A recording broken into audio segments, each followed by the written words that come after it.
Good morning, everyone, and welcome to Rosslyn Hill Chapel, a spiritual home for open minds. I'm Ken Levy, one of the chapel elders,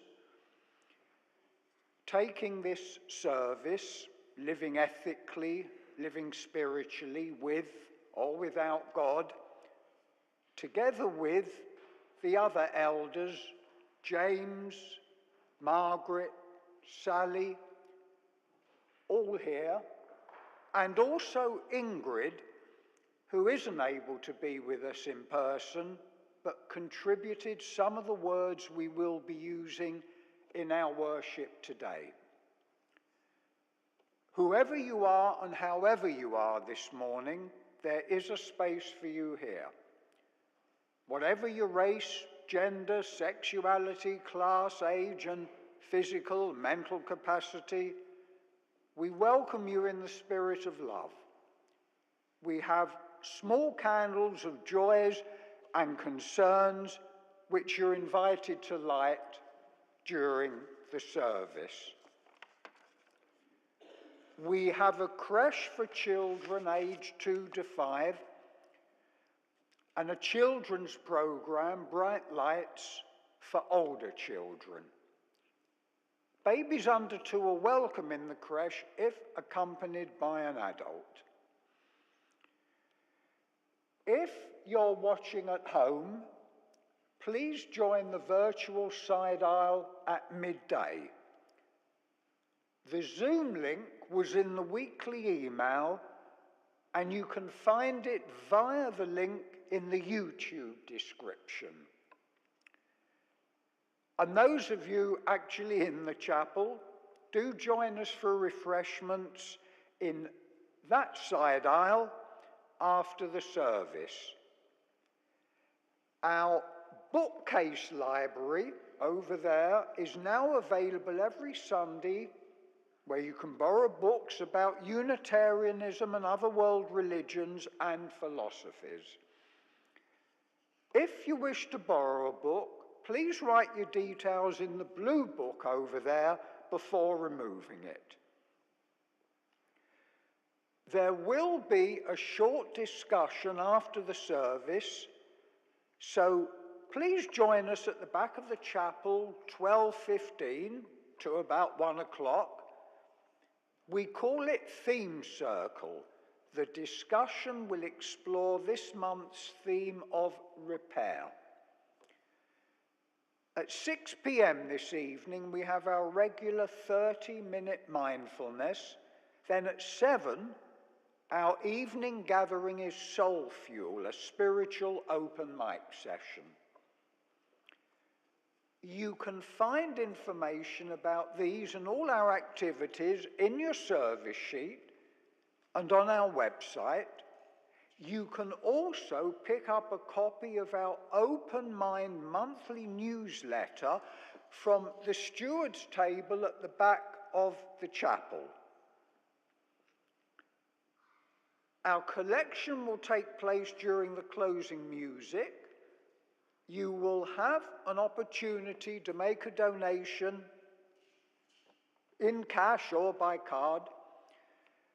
This month, the offering will be shared between the work of the chapel and our good cause for this month, combat stress.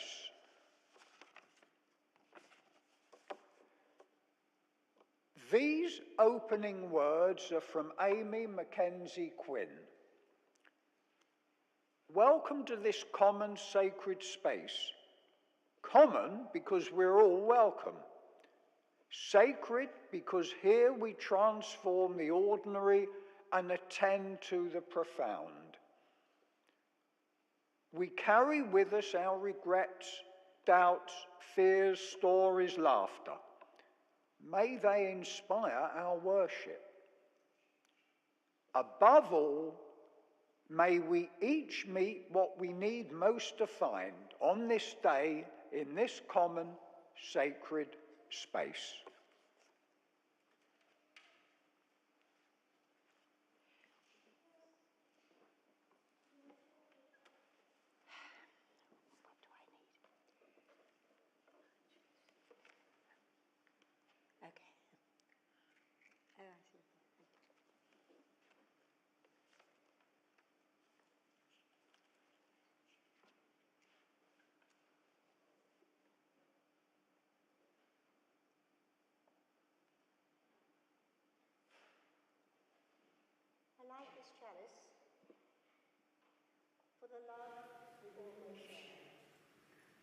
beauty everywhere, the hope of good deeds, the truth that makes us free.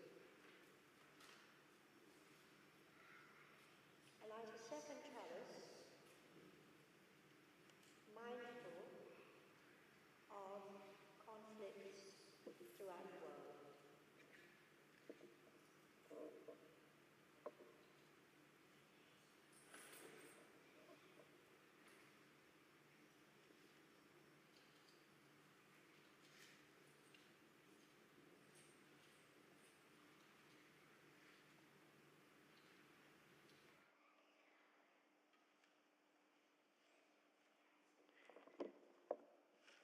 We come together each Sunday, and we like to get to know each other in this spiritual community. So please turn to someone near you, say your name, and welcome them to chapel this morning. And listen out for the music, which will be your signal that this time of speaking has ended.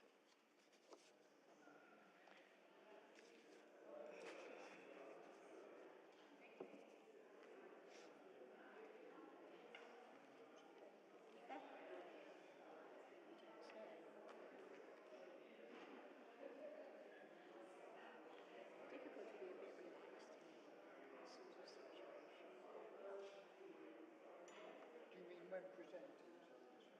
And I just left my chalice words over there, and I quickly read something from the Green Book. Oh, good for you. I mean, you improvise. I absolutely did. Yeah.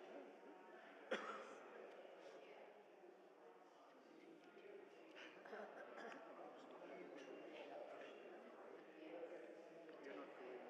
No? Okay.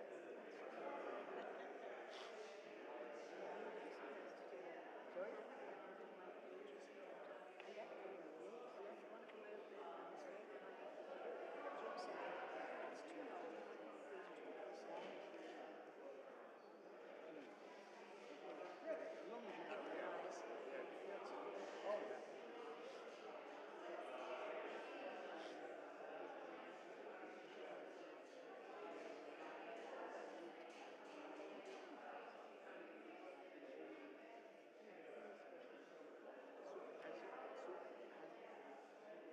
Has he joined?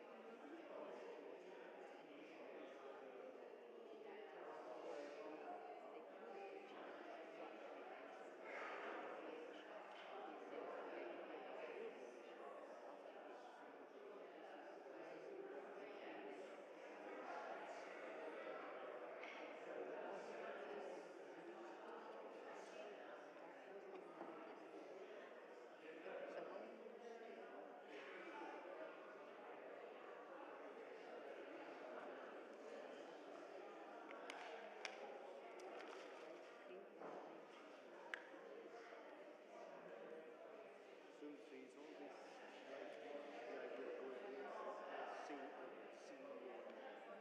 marine life.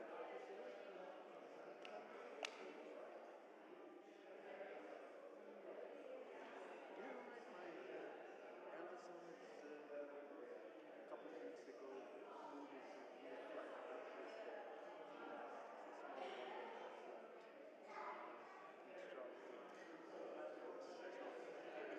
small one-bedroom flat in Stratford. It's not just off Stratford. It sits in a very nice half wall flat, very small. It's with a small balcony. So he's very happy with it. Yeah. And our other son is taking a short holiday in Morocco. So he's coming back. So it's fun.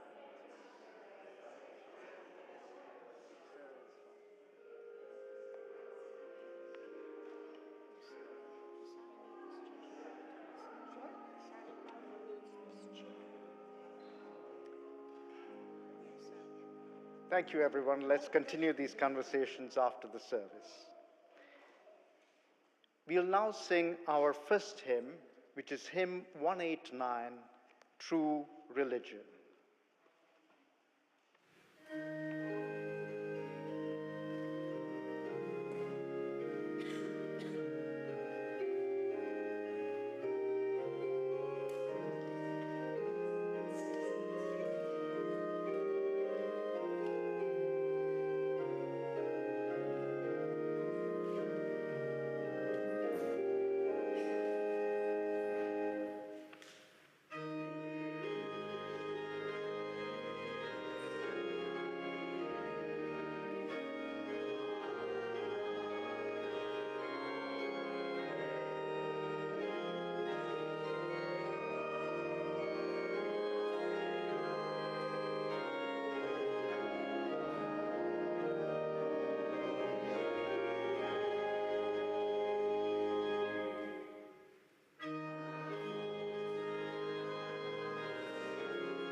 sit on my chair if you would like. Okay. It's the time for all ages now, and we have a story. So if the children would like to come forward, I will read it to you.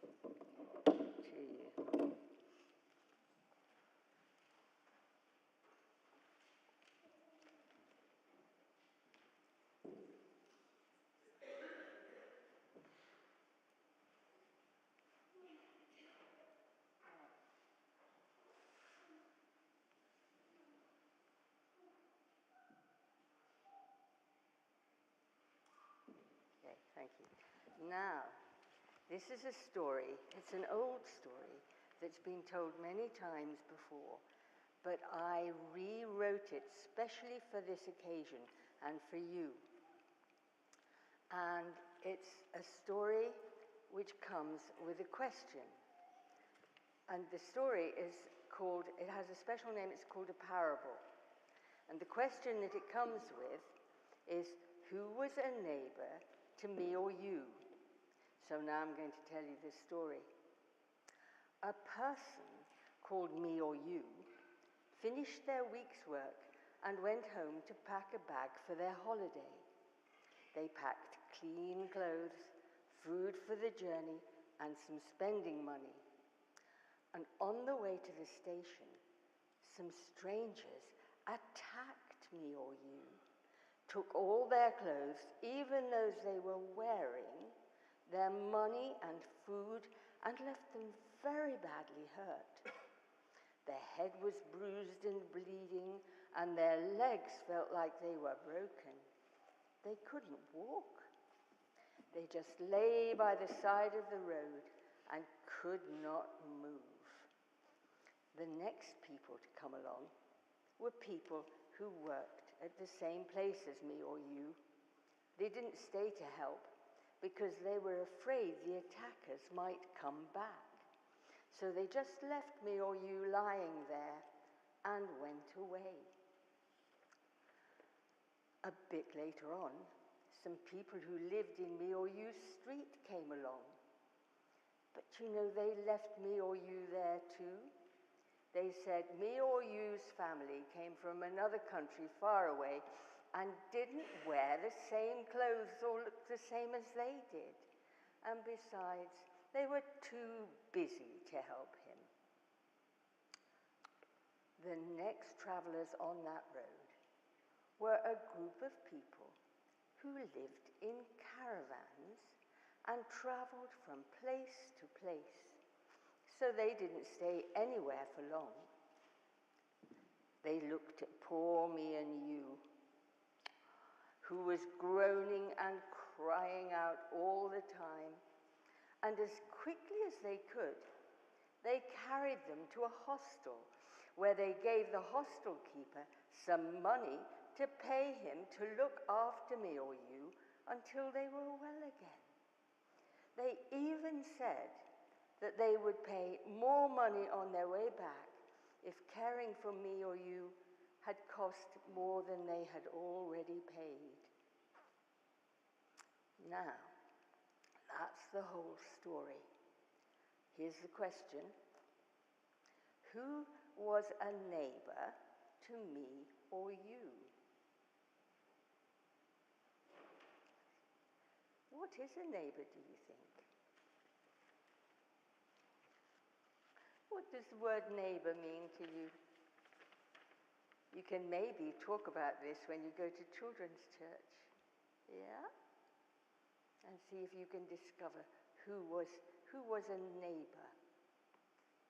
Yeah? Okay. It's time for children's church now. And so we're going to sing you out. That's the way we always do. So I invite you to sing the children out.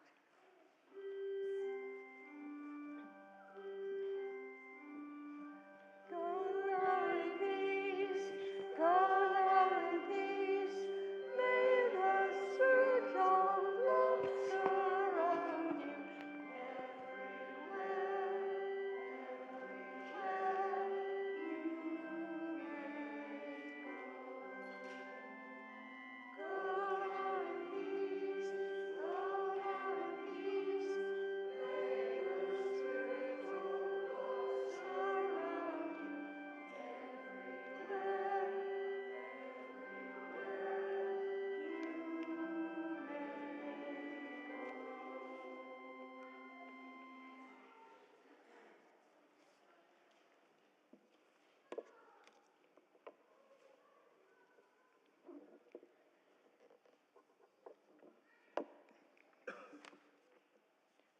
I invite you into a time of prayer and meditation.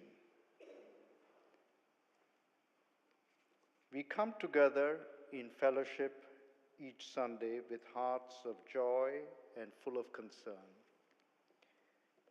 This morning, we hold especially in our hearts all those who continue to suffer, die, and mourn in lands devastated by those waging war.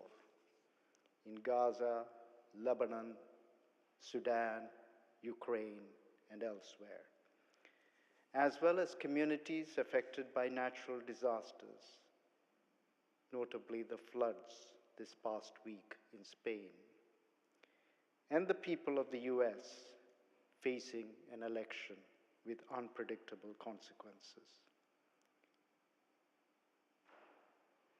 More happily, we join in celebrating the marriage of Hayato and Anna yesterday. And we also thank them for the beautiful flower displays. If you're holding someone in your heart this morning, I invite you to say their name aloud in the coming moments of stillness so that we may also hold them in our prayers. Janet.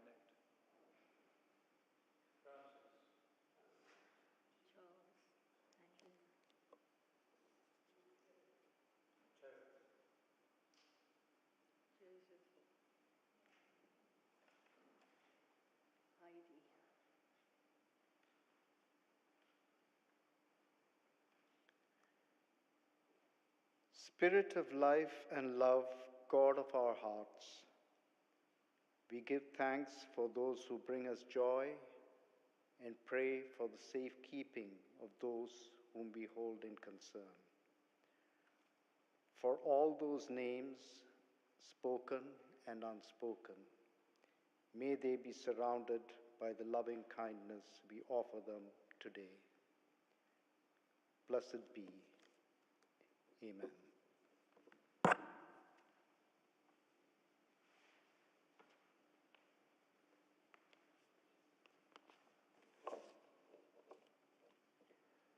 Aristotle on living the good life from the Nicomachean Ethics. Book 1, 4th century BCE. What is the highest of all the goods that action can achieve? As far as the name goes, we may almost say that the great majority of humankind are agreed about this. For both the multitude and persons of refinement speak of it as happiness and conceive the good life, or doing well, to be the same thing as being happy.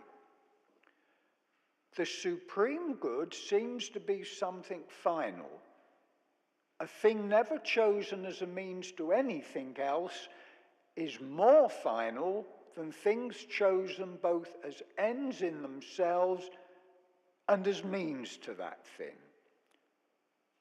And accordingly, a thing chosen always as an end and never as a means, we call absolutely final.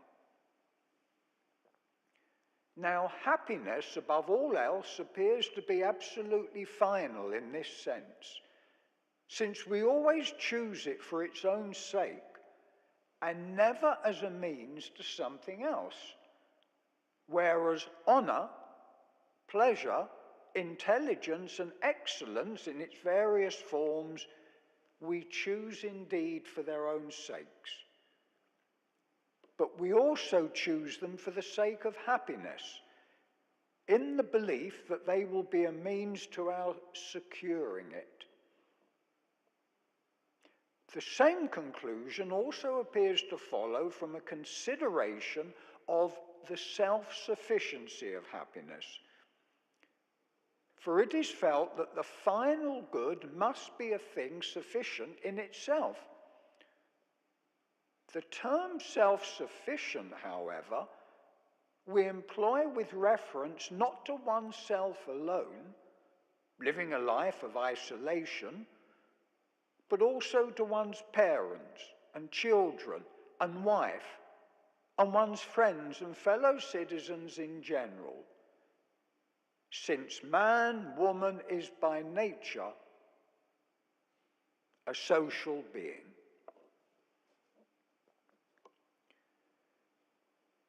Now, Benedict or Baruch Spinoza on virtue, good and reason from Ethics, 1677. Acting from virtue is nothing else in us but acting, living, and preserving one's being by the guidance of reason, and doing this from the foundation of seeking one's own advantage. The desire to do good generated in us by our living according to the guidance of reason I call morality. The desire by which a man, woman who lives according to the guidance of reason is bound to join others to him or herself in friendship, I call being honourable. And now, a little bit more up to date, Bertrand Russell on the rational and passionate, the personal and the social in ethics, from Human Society in Ethics and Politics, 1954. At least I was born by then. Ethics and moral codes are necessary to humankind because of the conflict between intelligence and impulse. Given intelligence only, or impulse only, there would be no place for ethics. People are passionate, headstrong, and rather mad. But although the life of impulse is dangerous, it must be preserved if human existence is not to lose its savour. Between the two poles of impulse and control, an ethic by which people can live happily must find a middle point. It is through this conflict in the inmost nature of people that the need for ethics arises. Ethical beliefs throughout recorded history have had two very different sources. One political, the other concerned with personal, religious, and moral convictions. Without civic morality, communities perish. Without personal morality, their survival has no value. Therefore, civic and personal morality are equally necessary to a good world. Ethics, we said, is part of an attempt to make people more gregarious than nature made them. The stresses and strains with which morals are concerned are due, it may be said, to the only partial gregariousness of the human species. But this is a half-truth. Many of the things that are best in the human species are due to the fact that it is not completely gregarious. The individual has their own intrinsic value, and the best individuals make contributions to the general good which are not demanded and are often even resented by the rest of the herd. It is therefore an essential part of the pursuit of the general good, to allow to individuals such freedoms as are not obviously injurious to others.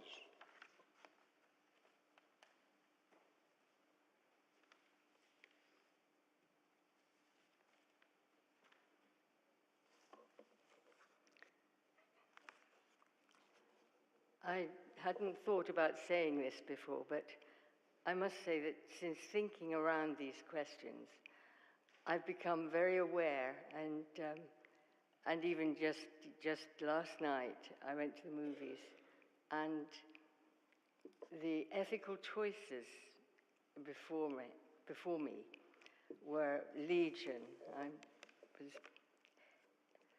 It's worth thinking about this. When I was about 9 or 10, my dad wrote the following in my autograph book: "Be good and you will be happy." I didn't understand what he meant then, and the question has only become more difficult since.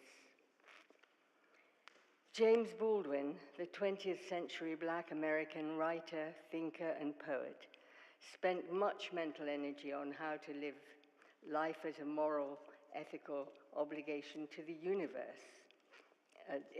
Those aren't his words, those are the words of Maria Popova on Instagram.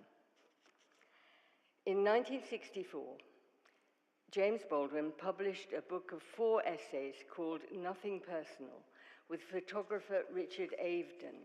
Quoting from the 3rd essay, he says, "At no time does the terror within bubble to the surface of our being more ferociously than in that haunting hour between past and future, between our illusions of permanence and perfection and the glaring fact of our finitude and our fallibility, between being and non-being.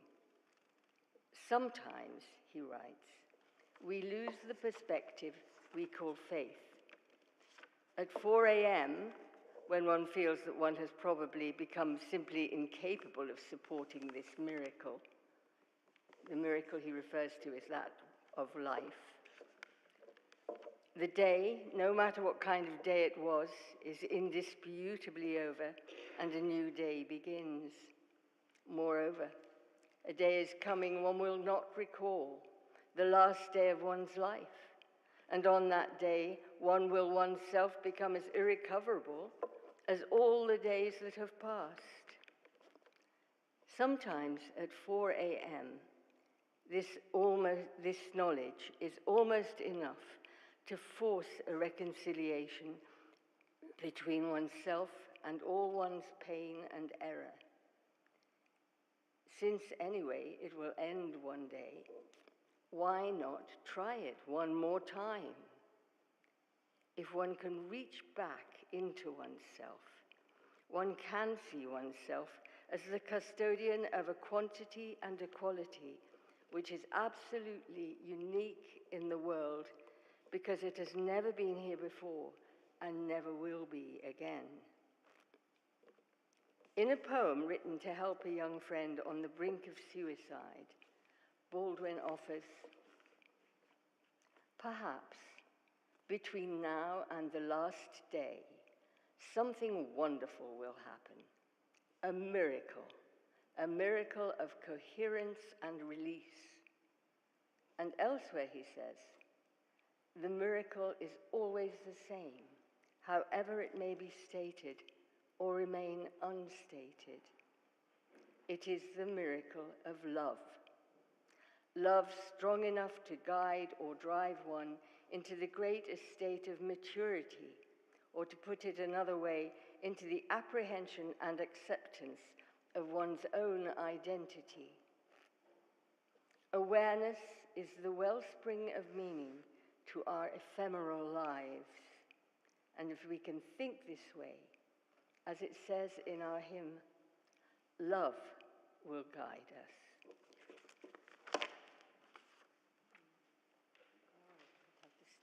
Yes, beg your pardon.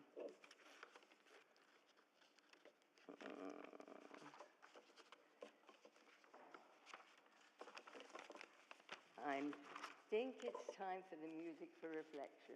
Is that right? I messed up my script. During which we will have from John on the organ. And during that time, please come and light a candle of joy or concern.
ethics, spirituality, and community.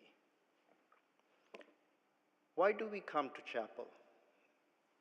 Why are we here this morning?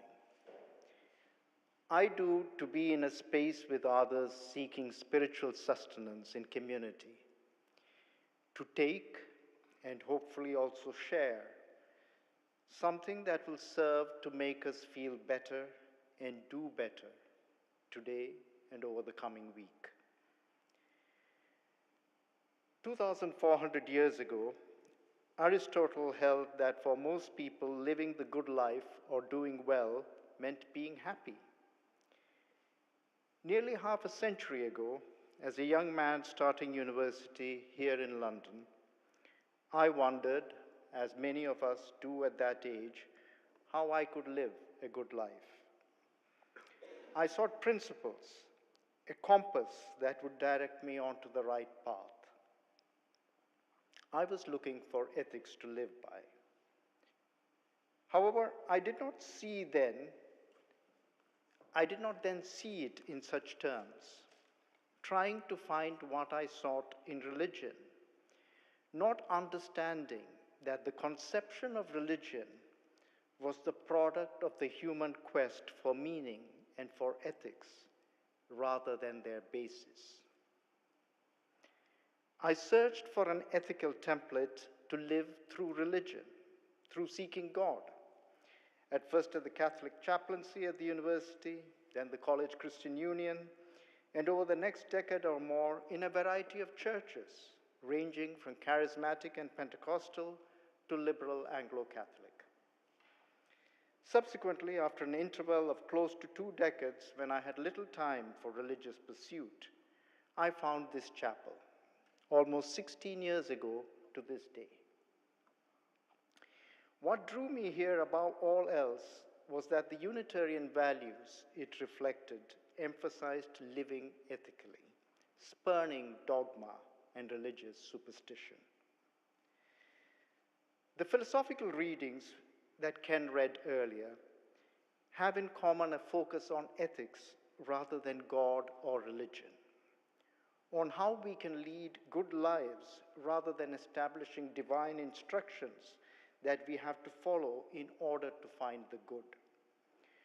From Aristotle in Athens in the 4th century BCE to Spinoza in Amsterdam in the 17th century and Bertrand Russell in the last century, they all hold that it is impossible to live ethically in isolation. It has no meaning. We can only live ethically among our fellows, expressing our ethics in community. We also have, as both Spinoza and Russell stress, to engage our reason, not least in tempering the necessary, if sometimes dangerous and erratic passion that underlies our human nature. The reading that Sally read from James Baldwin makes the essential point that without the miracle of love, the hope of love, it may prove impossible to even bear living. As Paul wrote of love to the early Christians in Corinth, unconditional, selfless love, agape in the original Greek. Faith, hope, love abide, these three, but the greatest of these is love. As we look beyond the chapel this morning, faith, hope, and love may seem in short supply. With our environment being laid waste by inexhaustible human greed and corruption, many parts of our world rent apart by conflict and war, horrific genocidal attacks in Gaza and Sudan that have gone on for over a year, and politicians who all too often appear impervious to human suffering.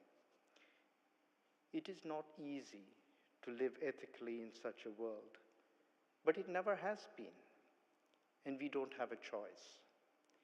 If our lives are to possess meaning, we have to try to live the good life together.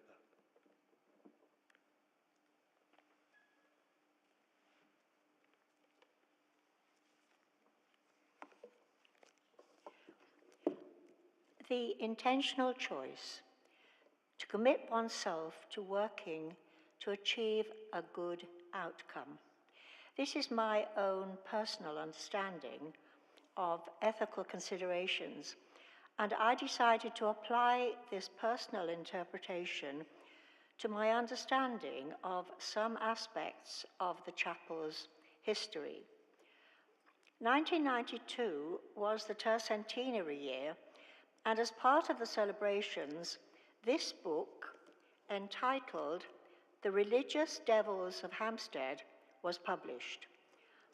It was the result of chapel member Ruth Roundtree's scholarly commitment to record the 300 years of the chapel's existence. The book opens windows so that we can know about and consider the ethical choices made in the past on the chapel's behalf by members who I call benefactors. Choices made by members sharing and often donating their time, treasure, and talent for the benefit of this community and beyond. In the 1980s, Ruth would have known the long and lonely scholarly process. She is indeed a benefactor whose knowledge of the chapel's history is not only inspirational, but highly useful for us all now and in the future. So from Ruth, we learn of our beginnings, and we also learn of earlier benefactors. The Toleration Act of 1689 had allowed for the existence of Protestant dissenters in Hampstead, although being a Unitarian was then against the law. At first, Protestant dissenters in Hampstead met in the home of Isaac Honeywood, a local merchant, and his wife, Rebecca. He was the benefactor who had submitted the request for a Hampstead Chapel of Dissent to be registered according to the law then. They were dissenters because, although Christian, they were neither Anglican nor Catholic and wanted to allow for individual conscience in religious thought. There was an emphasis on the use of reason and good works. They held that Jesus was more than human, but less than God, a position called Arianism. The first gatherings in Isaac Honeywood's house are the gatherings from which the present congregation is descended. A previous minister, Jim Robinson, seemed to suggest that being a dissenter inevitably involved an ethical position. I now quote some words from a sermon given here by Jim. He says, "We have a history of progressive dissent. By progressive, I mean not just dissent for dissent's sake, but for the unfolding of human potential and dignity.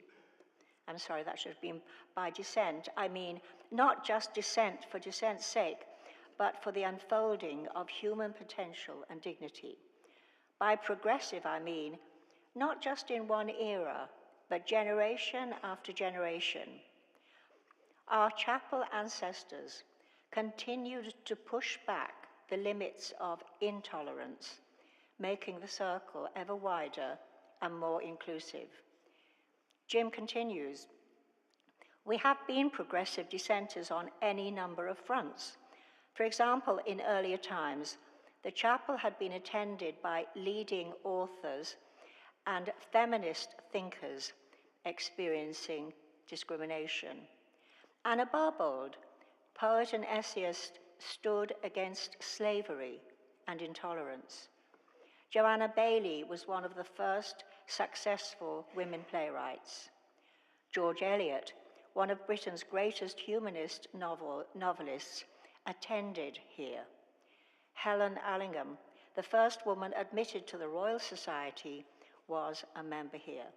These women, and others less well known, came to this chapel because of its progressive nature and the freedom to develop their deepest potentials. British Unitarians were the first to ordain women, and now have more women clergy than men. About social change, Jim continues and advises that it is possible to be spiritual and ethical without dogma and creed. He says, "This chapel has been a dissenter in the field of social change. Its founding by Isaac Honeywood in 1692 was associated with the Hampstead Wells charity, which lifted people out of poverty. Chapel members openly participated in the domestic missions of the 19th century to alleviate urban poverty and were active abolitionists against slavery. Unitarians were involved in saving Hampstead Heath for city dwellers of London.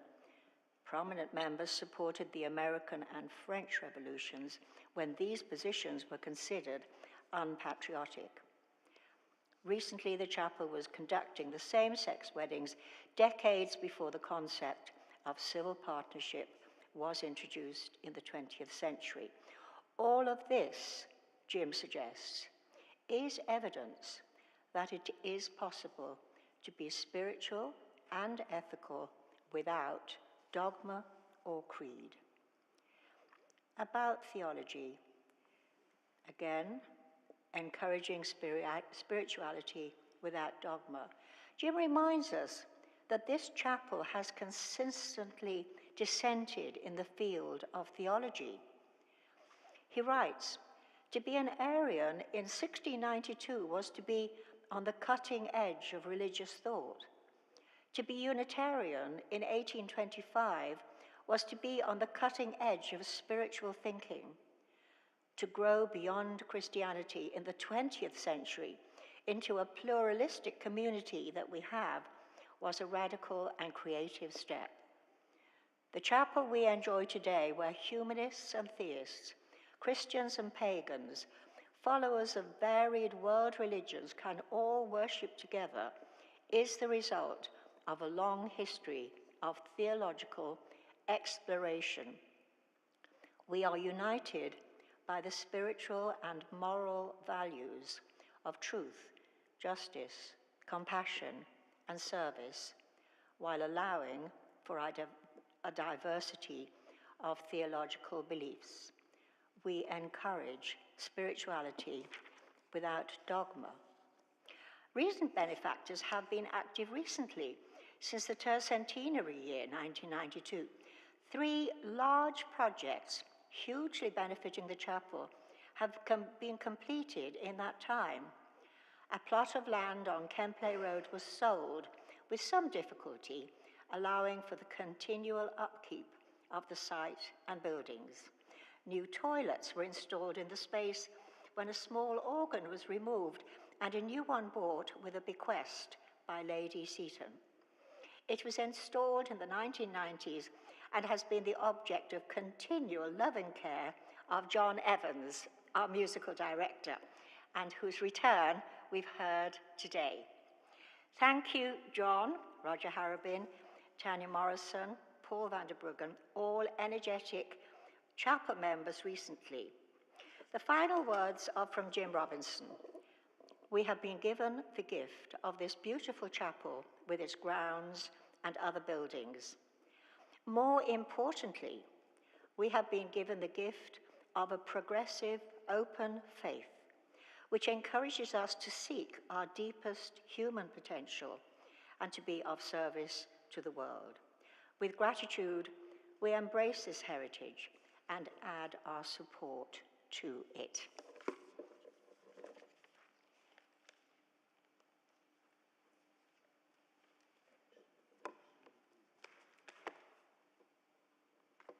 We now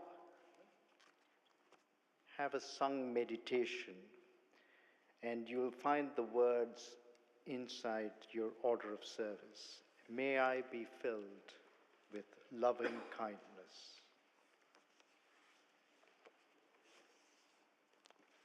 John will play it through and then stand as you're able to sing.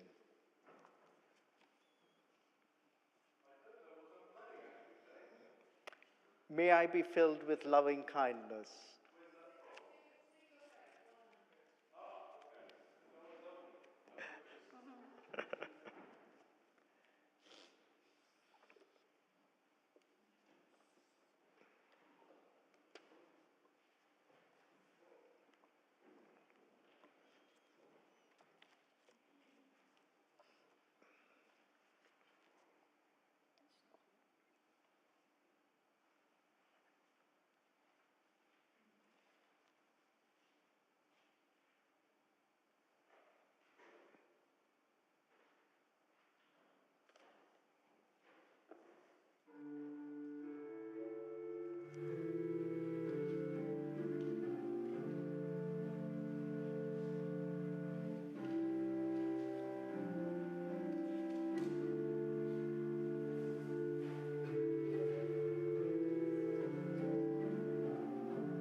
And we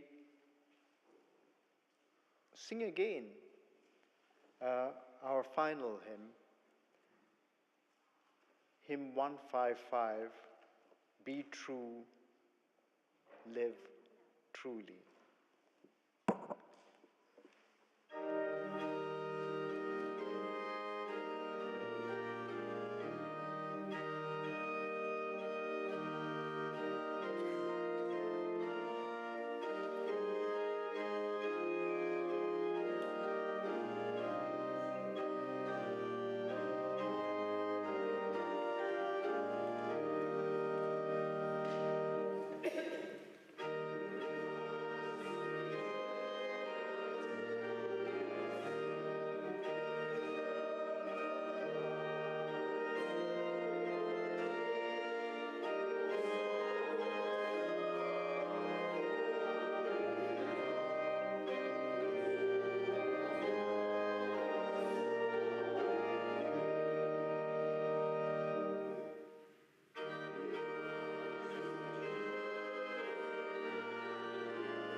Please be seated. Spirit of life, we offer up our joys and concerns, our hopes and fears, our beauty and brokenness, and we call on you for insight, healing, and renewal. As we look forward now to the coming week, help us to live well each day and be our best selves, using our unique gifts in the service of love, justice, and peace.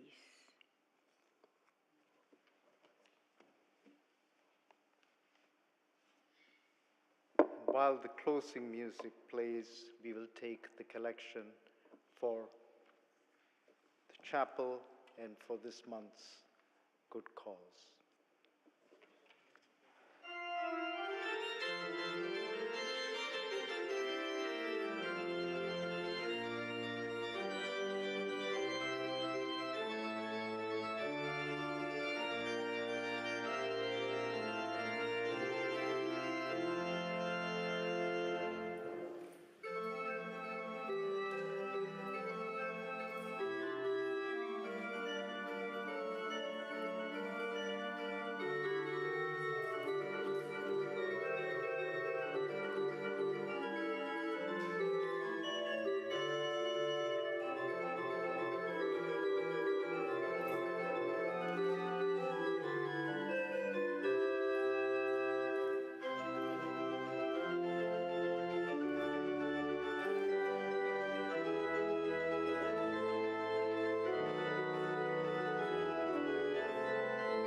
Thank you, John, for that wonderful music, and so glad to have our restored, rejuvenated organ back with us.